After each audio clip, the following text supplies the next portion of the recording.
Hello mga kalodi, for today's video, tuturo ko sa inyo kung paano kumuha ng OEC through online.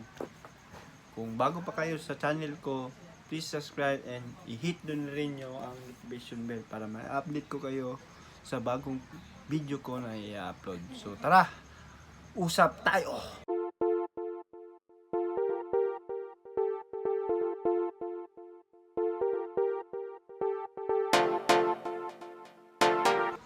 So ngayon guys, tatakil ko na po kung paano kumuha ng OEC.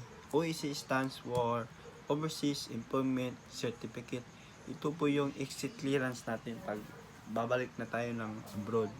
Kasi tayo mga OFW, kailangan natin ito kasi sa immigration hahanapin din ito. So click nyo yung Google, tapos mag-type ng pre-registration at click yung online services. At yan na po yung lalabas. Tapos punta kayo sa Let's Go para makapag-register kung wala pa kayo dito.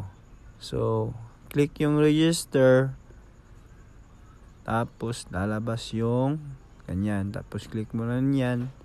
Lalabas yung information dyan. Tapos i-ano na lang yan. Fill up nyo na. Tapos maka-ano na kayo. So, after nyo mag-fill up nun, nag-register kayo, mag-i-email yan sa inyo, magbibigay ng temporary password. So ako, meron naman akong magsa-sign in na ako agad kasi may account na ako dito. So type yung email nyo,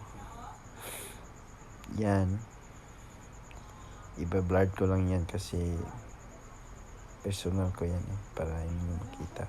Tapos yung password nyo, type nyo rin.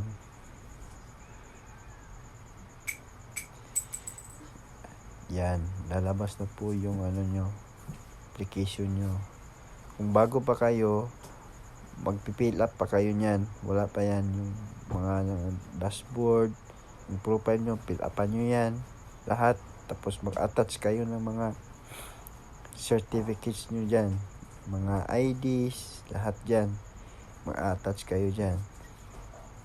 Kailangan nyo lang i-update kasi yun yung kailangan dyan sa POAE. Yan. Fill upan nyo lang lahat yan. Attach kayo ng mga hinihingi nila. Yun. Makikita yan lahat. Tapos yan yung resulta pag tapos ka na yung resume mo. Piprint mo na lang yan. Yan. Sample ko lang to. Pero sa akin yan ha. So, click na po yun natin yung balik manggagawa. Tsaka, yan lang pong lalabas. After nito, may mga katanungan pa po sila. Na 3 katanungan dapat nyo pong sagutin, yes or no. Kung same lang ba yung position nyo, same employer lang ba, tsaka yung job site nyo. Yun yung mga katanungan yun kasi nakapagkuha na ako. Ito na po yung lalabas.